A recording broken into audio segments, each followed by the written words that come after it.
obviously I'm not Thai. The great thing about this conference is I've encountered many more Australians that I thought would be here. So if you're sitting next to an Australian, please use them as an interpreter. I have been lucky enough to be invited by Susie 3 times now to speak at the summit. Fortunately, the first time I was given the very easy task of, can you explain Asia in about half an hour? Not so easy. The second time, it didn't matter what I talked about, because if you remember, there was a break after me, and then there was the Dalai Lama, so you don't remember who I was anyway, right? And now I'm standing between you and gelato, so I haven't got a hope in hell of getting anywhere. But added to that, I actually pounded back way too much grappa last night, and then I forgot my glasses at the hotel this morning, so I can't actually see you. So if you don't comment, I won't know, or laugh, I won't know if you're there. Now, what I'm going to talk to you about is actually about technology, and some of the technologies that we are embracing or maybe not embracing, and how they may affect some of your businesses. I'm not going to talk about technologies that you're involved in day to day, because, to be honest, it's a learning experience for me. I sat through a couple of sessions the last couple of days. I learned a lot about technologies I'd never heard of before. But my background is in advertising and marketing, and more particularly brand storytelling. And so I'm going to talk to you about some of the technologies maybe that are influencing the way in which you in the wellness industry, and maybe in the wellness and retail industries, need to think about the future. So what have we learned? One of the things that I've learned the last 2 days, or 2.5 days, is that the wellness industry is sort of on a cusp. Fantastic numbers, $4 trillion plus, all the rest of it. A lot of people involved in it, a lot of new types of technology, and also a lot of other types of therapies, lots of new types of businesses, trying to touch many people in a wellness in particular and different ways. But I also learned, and something that I think was more a reinforcement than a new learning, which is that, of course, every one of you lives in a bubble. You live in a very strange bubble of wellness. We all live in bubbles. Let me show you an example. Sound.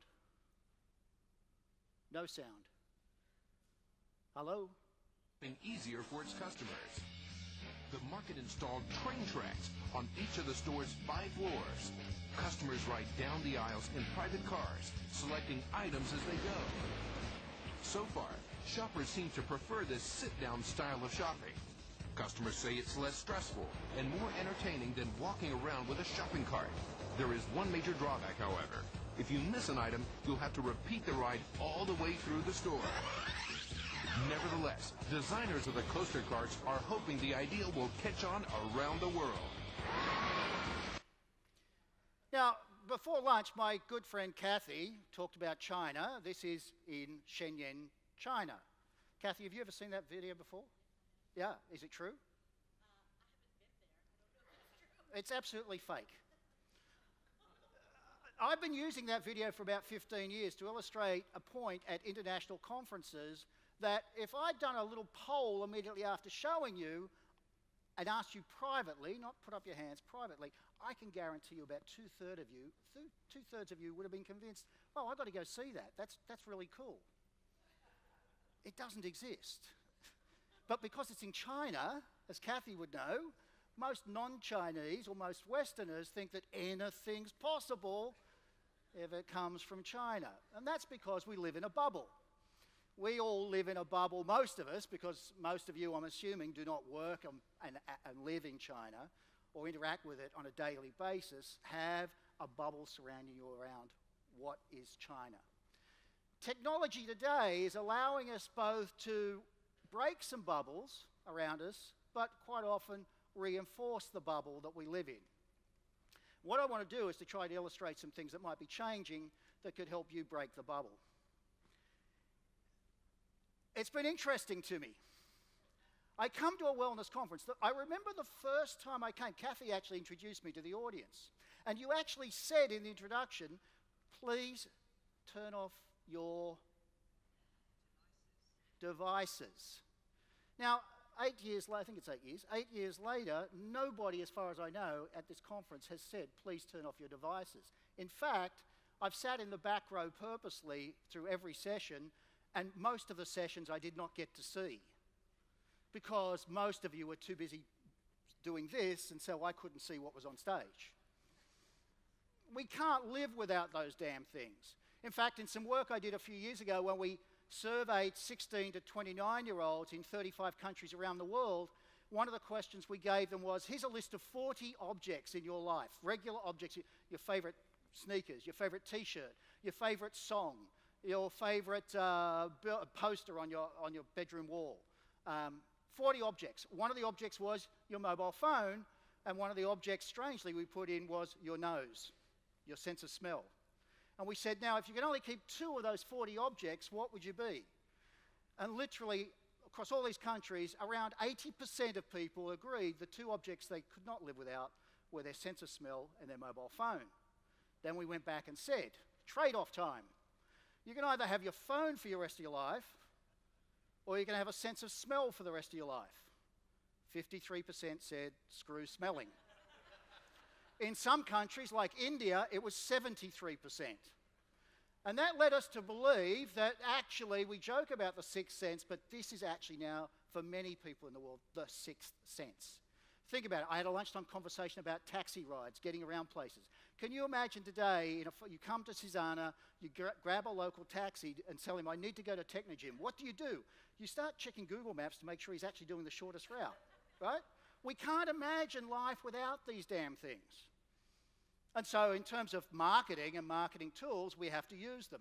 Now, we use lots of other devices. I've noticed a few people here, and of course in the home of Technogym, there's all sorts of health devices, but the wearables thing, and I'm a bit surprised actually, there hasn't been much discussion about wearables and wellness and how they come together. But there will be, because wearables are changing. Now, first of all, we have to get through the myths. I guess you all know the 10,000 step myth. Can anybody tell me what this 10,000 step myth is? Does anybody know? No. Why is it 10,000 steps? No.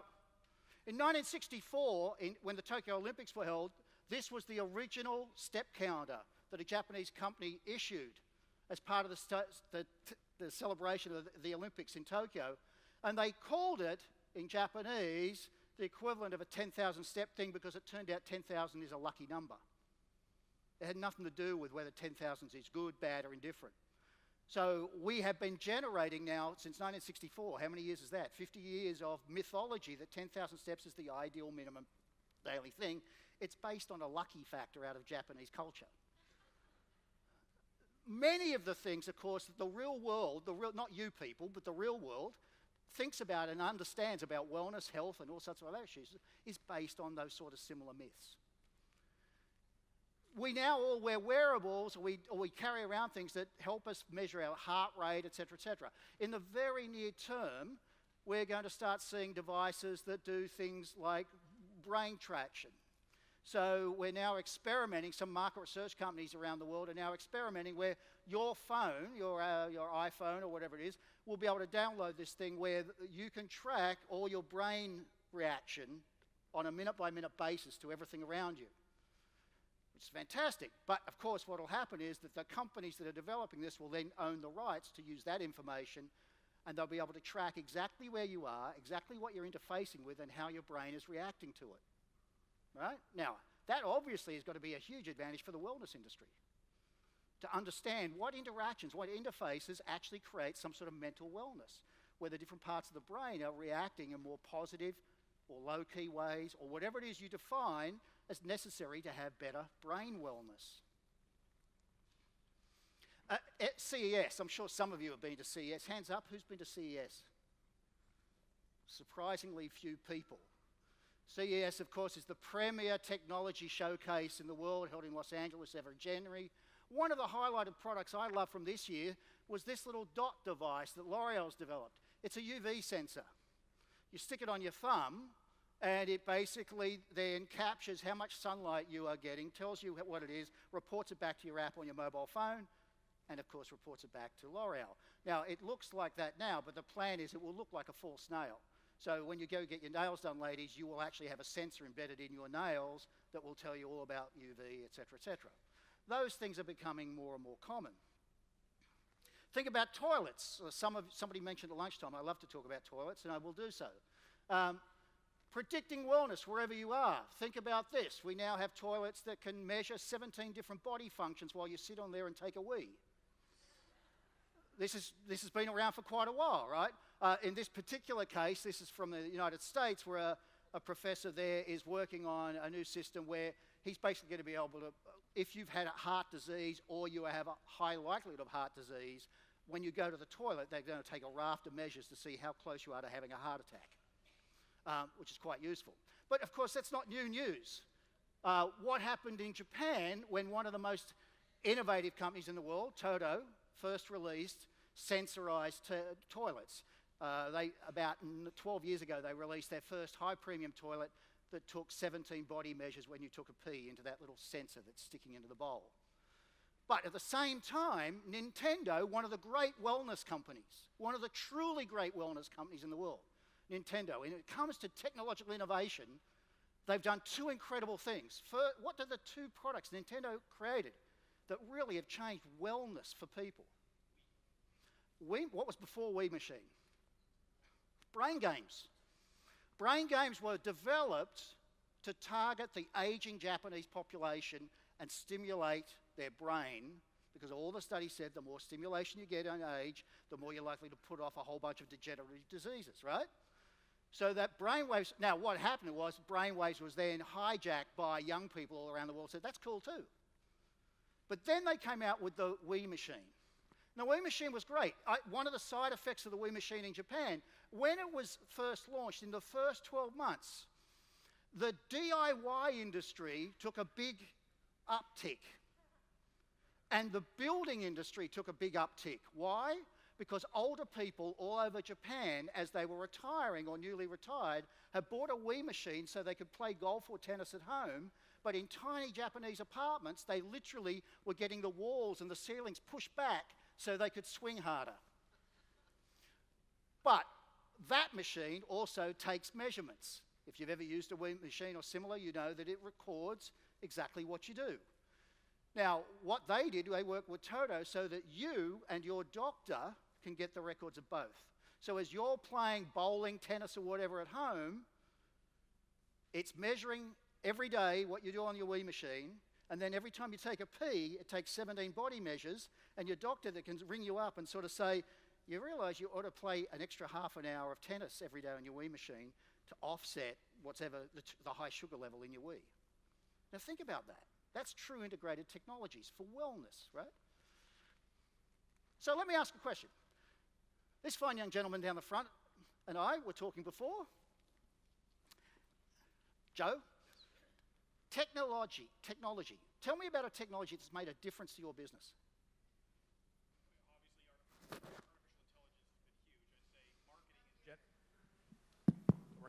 I'd say artificial intelligence has made a tremendous change in marketing in business. I'd say in the last 2 to 3 years, it has totally changed the way that we approach marketing in general. We have moved from kind of being brand marketers to one-to-one marketers in a very sophisticated way. You know, instead of spraying marketing across the world and hoping somebody, you know, absorbs it, we're very precise. We're very specific. We find lookalikes to existing members in our business. I'm with Massage Envy, and we try to find, you know, the next Dave that behaves the way we want and try to target you through other people and bring you on and hold you as a member.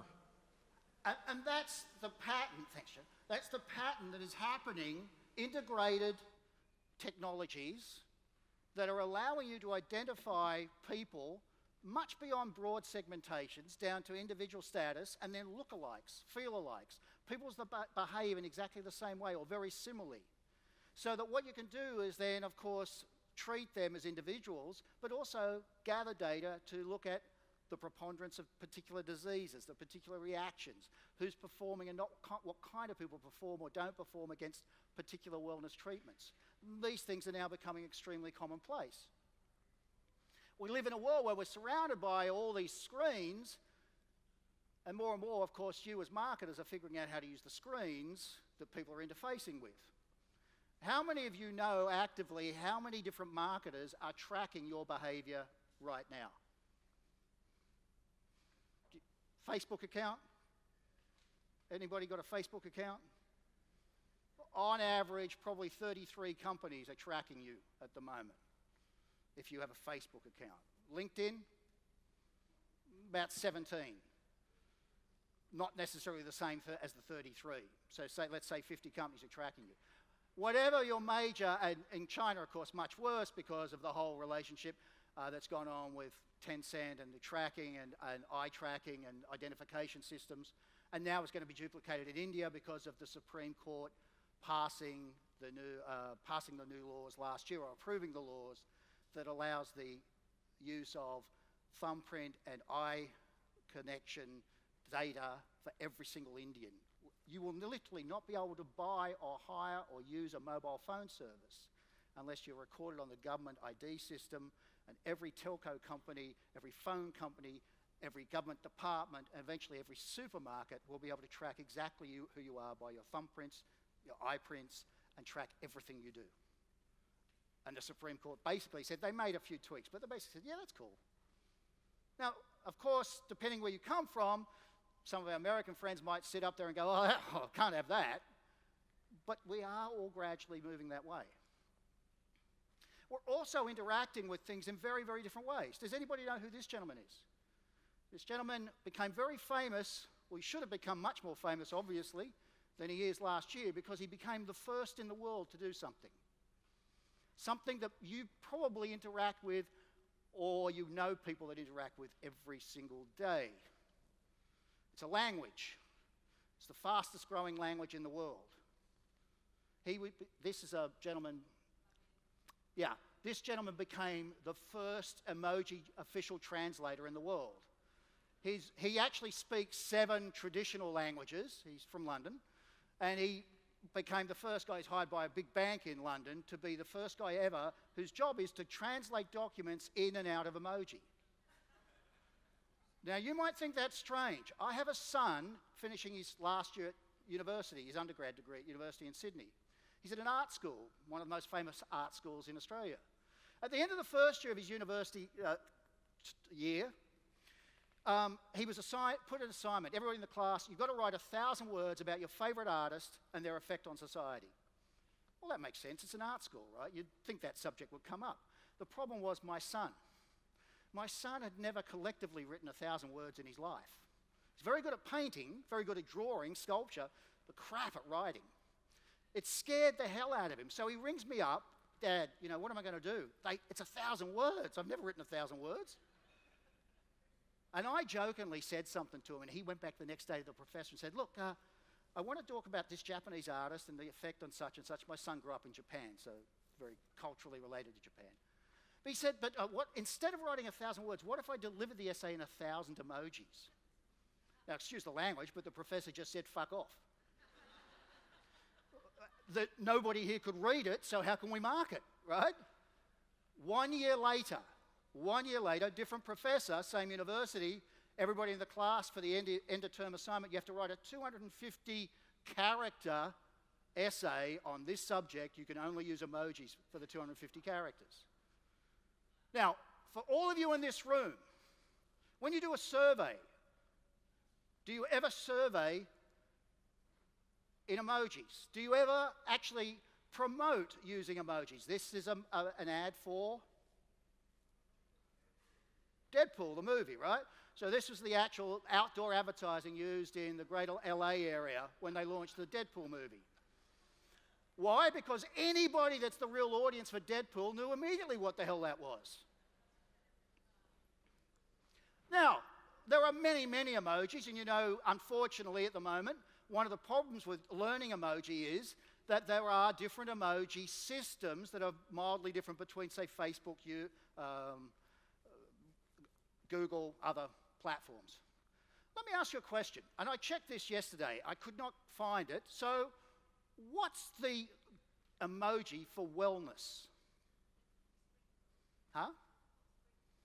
There's a hot springs emoji, yes. I did find emojis for spa treatment, and things, but there's no emoji for wellness. So here's an idea for Susie and the team. Approach every major platform in the world and say, have somebody design it, this is the emoji for wellness. Because just in the same way that every day, every one of you that speaks English uses words that literally Shakespeare invented, those words in emoji won't be there unless somebody invents them. And if you're going to be effective marketers in the very near future, if you cannot deliver your information purely in emoji, a lot of people under about 30 are going to go, too hard, I'm not going to read it. They literally... Now, anybody here from Japan? I know there's some people from Japan. Is anybody else here from Thailand? I don't know, that lives in Thailand? I know there are a couple of people, right? So if you live in Thailand, you have to use the Line app system. It's the messaging system. It's also very big in Japan, a few other markets. But in Thailand, it's not only the messaging system of preference. For 74% of the population, it's the daily means in which they communicate with everybody else. Now, here's the interesting thing. In Thailand, it's not exceptional for us, if I was having an exchange with the three of us, and we might exchange 50, 60 lines on the messenger service, there will be nothing but emoji and stamps, not a single word. I actually do some work with a design company based in Thailand. It's run by an Australian friend of mine. His Thai wife runs the business. All business communications are only done online. All contracts are only done online. And they're only ever done in emoji and stamps. No Thai language. Think about that. What are you doing to understand the real language of the future? You can use a translator. There are translation systems, mostly at the moment just working between emoji and English. They're not very accurate, but they're getting better. Next subject, think about democratization. With all this information, we love to talk about the fact we now have access to everything. Well, you don't, obviously, have access to everything. Google likes to say, it provides the world of information. Only about 1/3 of academic journals and 1/3 of academic papers are available to you through Google. So it doesn't provide everything, but it provides a lot, right? But what happens with the democratization of information? How are you? One thing is I'm going to share, I'm going to give it out, but how are you using it coming back in? The more we democratize information, the more we get surprised by people who come up with ways to solve problems. We're seeing again and again and again people who, a 15-year-old, who basically goes and figures out a new way to solve a medical problem. A housewife who basically, because of something that happened with somebody she's related to, goes in and teaches herself genetics through open source data and then uses real-time open source data to figure out ways in which to solve the issue.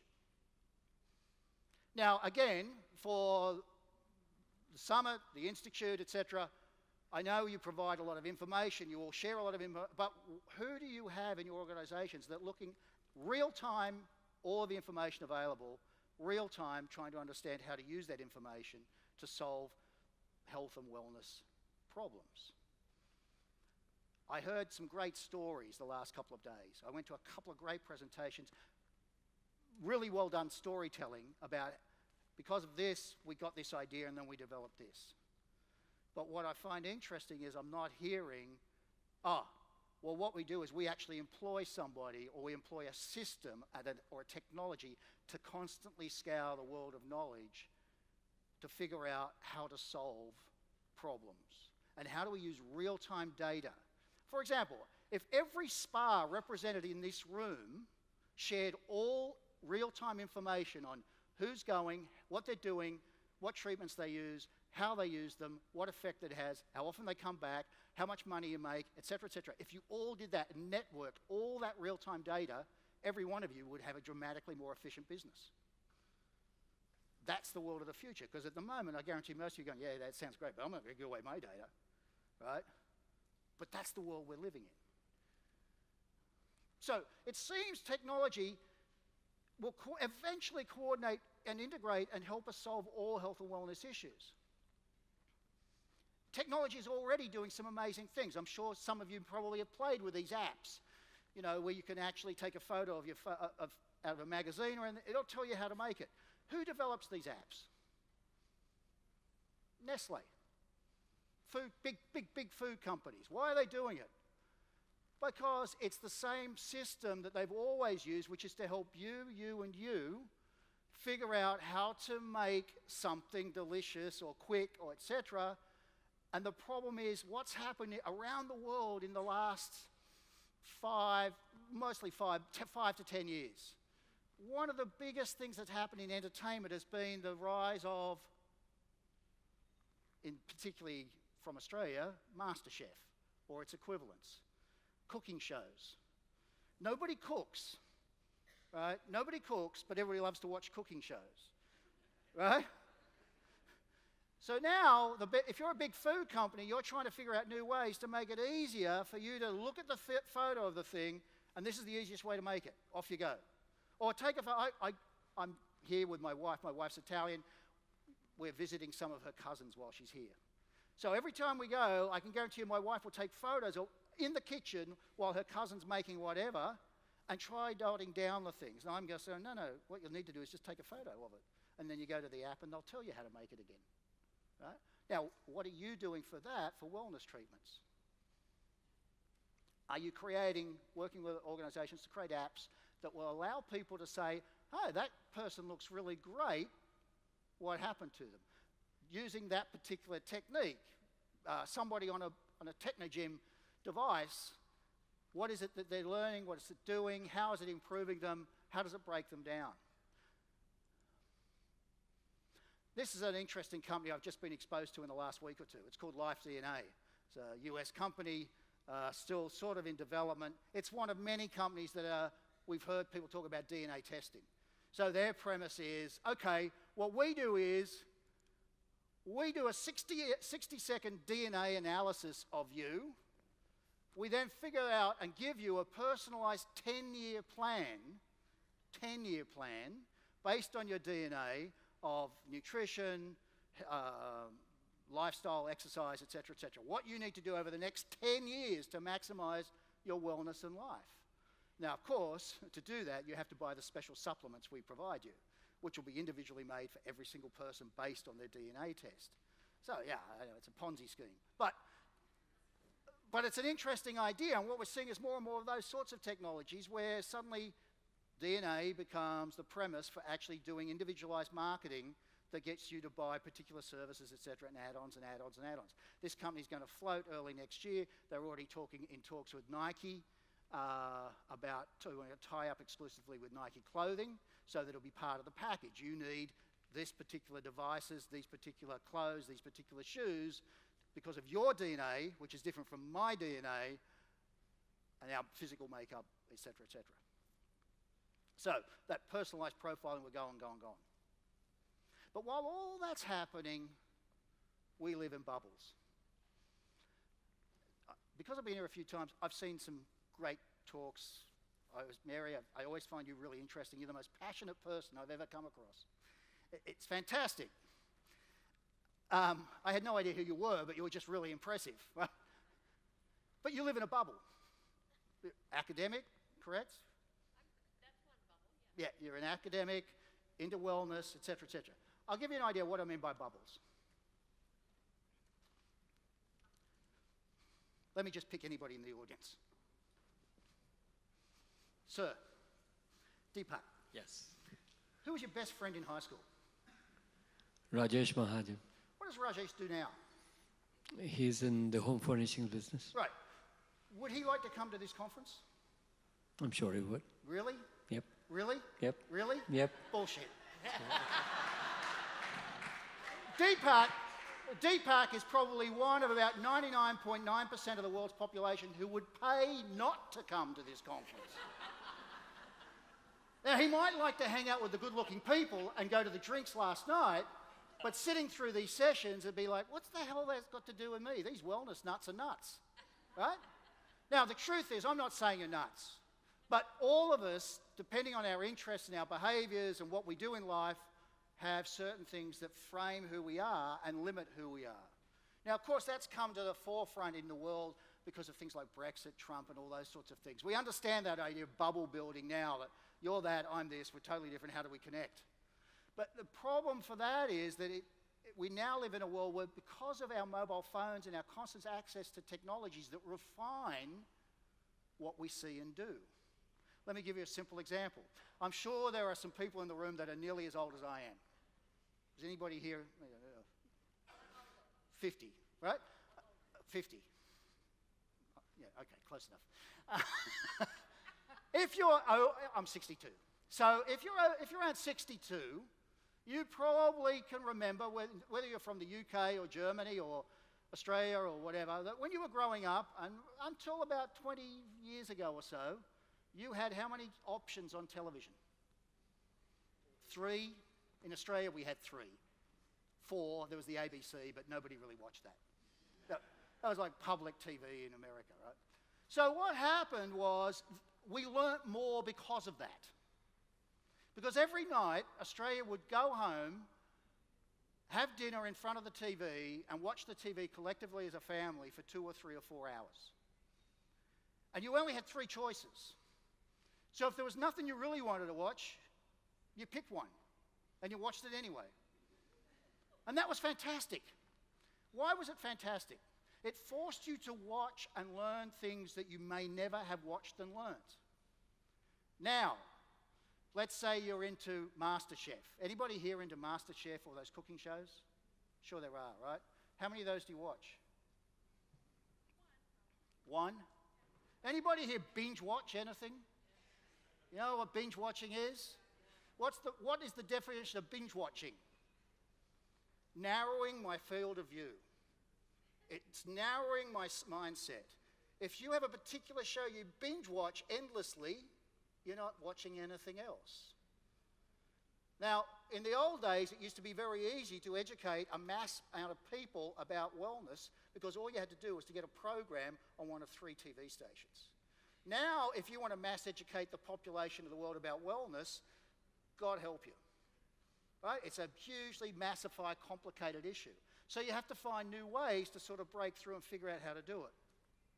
So one of the things you could do is play around with different AI systems or artificial intelligence systems that are using the internet as a base and understanding what is really important about a particular subject, what's driving that importance, and then where that importance is being found. So for example, this here is a diagram from a system I use called Significant Systems. That system works very simply. Let's say I want to understand wellness and what is the narrative for wellness and how important it is and what's the emotional reaction to wellness. Well, all I do is I type in which country, which language, and the keywords, and it goes and it looks at every single piece of content on the internet in that language, in that country, related to wellness. I did that recently for the United States. It looked at 47 million pieces of content in a day. It's not social media tracking. It looks at all content on the internet that's available on the internet. It reads the whole lot. It qualitatively assesses all of that, and then it aggregates it around which are the most important narratives. So, for example, this is what we call a landscape of narratives around the broad subject of wellness. Now, we did this as a trial in 4 countries. It represents what we found out in 4 countries. Every one of these dots is a different narrative about wellness from one of those 4 countries. You click on the dot, it's a live feed, you click on the dot, and it tells you the overall effect of that narrative. It tells you what emotions are being generated by that narrative because it's read it, it understands it, and it uses different linguistic analysis algorithms to tell you that all these articles collectively are driving joy and a little bit of fear, etc., etc. It tells you which is the most important content driving that narrative. It ranks it not by how many people have seen it or used it, but how the context of the content is framing the discussion or framing the subject. It's then telling you which media, online media, is really driving that narrative. It visualizes it, automatically creates visual boards of what are the key visuals associated with that narrative, and then it tells you word clouds. I never knew how to use word clouds, I can't figure them out. But the rest of it's quite useful. So for example, we looked in Japanese, in Japan, in Italian here, in Chinese in Singapore, and in American English in the USA. This is what it said about wellness. First of all, it puts it on a landscape that explains, is the narrative transient? In other words, it's something that's there, it exists in the world, but it's actually not that important. Is it tribal? Is it a narrative which is, at the moment, getting a lot of discussion, but may or not grow anywhere? Think about trendy subjects. Is it transformational? Is it something that's transforming the dialogue or transforming the subject area in the broad world? Or is it timeless? Is it a subject that's there, it's not going to go away, you just need to think about how to use it, and you need to be aware of what it really means. It also, the colour indicates how strong the narrative. If it's blue, it's weaker. If it's more orange to red, it's stronger. That means the content is stronger. Now, what does this tell us? First of all, it tells us there's no red. Okay, so in all these countries, wellness as a narrative, the content is not really strong. Fantastic for everybody in this room, because that means there's huge opportunities for you to create new, stronger content that will dominate and own the subject. You'll see there's an interesting difference between these countries and Japan. And you might go, well, wait a minute, how come Japan, right? Japan's wellness, it's a really strong, how come it's not as timeless as the others? Well, no, they're all done in local languages, right? The machine works we've done work in 47 different languages around the world, so that's not the issue.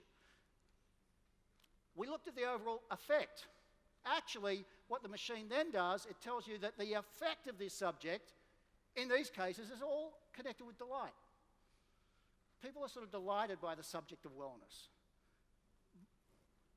but in a fairly vague way. Japan, why is it different? Well, for those of you that saw me speak in Delhi a few years ago, you might remember that I talked about a study that we'd done on wellness, and one of the things we did was we asked people in about 30 countries around the world, when you think about wellness, which country do you think is the most well? And in all but 2 countries, the number one answer was Japan. The only 2 countries that did not think Japan was the most well country, they both said, no, we're the most well. One was China, and what was the other one? Amazingly, the United States. How the hell did that happen? But when we asked people, why do you think Japan represents wellness? 3 key factors. Diet. Everybody thought that everybody in Japan just eats sushi. Not at Tsukiji markets anymore, but somewhere else. Everybody thought that all Japanese were deeply Zen. And everybody in Japan has access to a great toilet.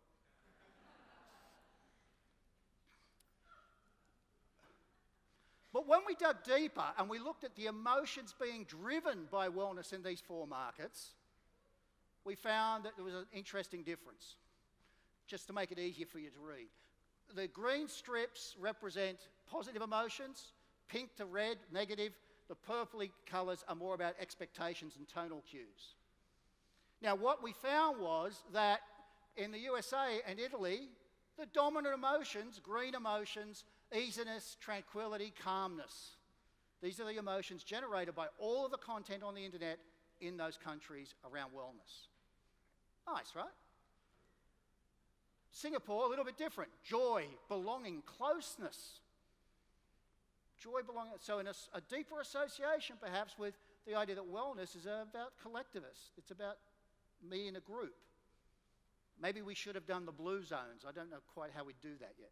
But Japan, they also, though, had a bit more negativity. Dislike, anger, bad temper, fit.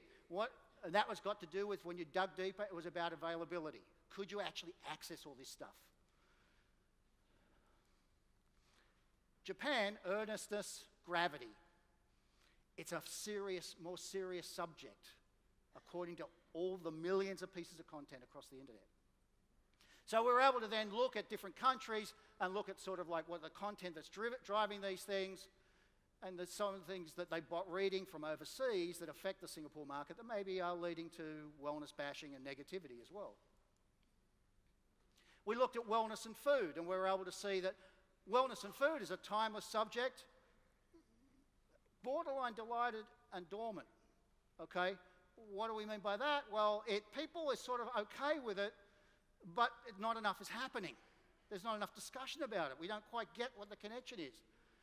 You could read through all the different sorts of pieces of articles that are generating that, but what's interesting is when you look at the emotions that are being driven, there's a very strong lot of expectation, astonishment, surprise that people are expecting about this that's not being fulfilled yet. Lots of opportunities for you. What about wellness nutrition? Well, then we start to see that it's really timeless, stronger content. So wellness and food, weaker content. Wellness nutrition, stronger content. You go, well, what's the difference? Huge difference. Massive difference, right? Nutrition is that scientific stuff, and yeah, well, that's great. Wellness and food is like, what am I going to eat tomorrow? And so we're associating wellness with the nutrition side, but not enough with the food side. Wellness and retail. Timeless, delighted, lots of positivity, lots of ideas of enthusiasm. This is globally looking at it across all English language stuff around the world. Lots of positivity around the idea of wellness and retail.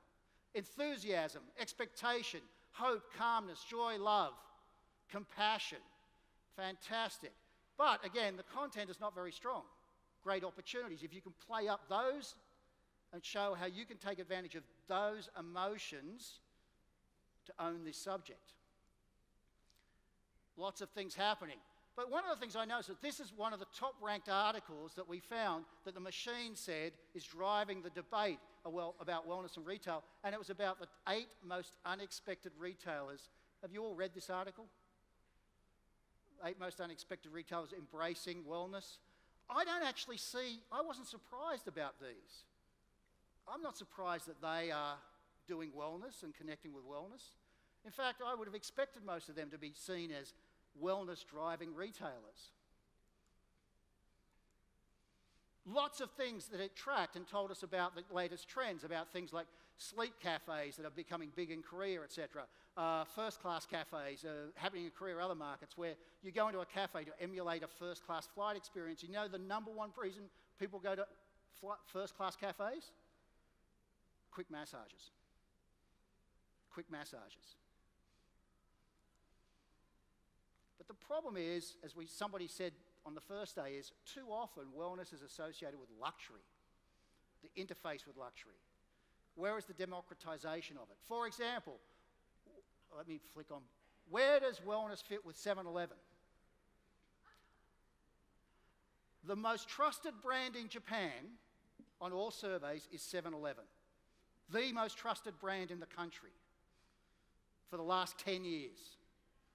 If you are in Japan, you cannot live without it, but you also trust it, and anything it does, you trust. So why are you not thinking about how to do tie-ups with 7-Eleven, a truly trusted retailer? And how do you bring wellness to life to the mass of people through the places they actually go? But then, of course, you also have to think about how you can tie up with new technologies. Nescafe in Japan is run, Nestle is run by the head of innovation globally for Nestle now. He's a genius at coming up with what it is. He's launched this idea of apps that you take an app, photograph what you need, photograph what you're eating. The app analyzes what you're missing, gives you an analysis of what you're missing from what your diet is, tells you you should need these particular supplements, which will be delivered in an espresso type tea. Or you could use this app. A friend of mine in Singapore runs this app. This is a great AI tool. All of you build brands and build products, and you say at some point, so we're targeting millennials, we're targeting boomers. And most of you will say, no, I'm targeting 45-year-old men, or I'm targeting 50-year-old women. What this app does is you feed in the information about what your product, your service is, and it tells you exactly the age of the people you're really targeting. So imagine, I think I'm targeting 45-year-old women. This thing will tell you, no, you're actually targeting 32-year-old women or 68-year-old women. Fantastic tool for checking, are you really on target? Or, think about this. Today, big FMCG companies are now buying space within games. They used to buy just ads in games. Now they're actually integrating their brands into the actual games. Lifestyle games, some of the most popular lifestyle games in the world, played by Gen Y and Gen Z and millennials, like this one, Coke, it's part of the game now. Where are you in terms of gaming? Are you part of the real life that people are trying to enjoy? So let me finish up with one last example, quickly. Touching on something Kathy mentioned. In China, you all know that it's the world leader by far in terms of e-shopping. Everybody e-shops, right? That's fantastic. We have whole generations of young Chinese who are doing everything through a screen. They don't go out. So my final fact, as I walk off the stage, 2 years ago, a study in Shanghai showed that the typical person, Shanghainese, when they go shopping, are walking and standing for 48 minutes on every single shopping trip.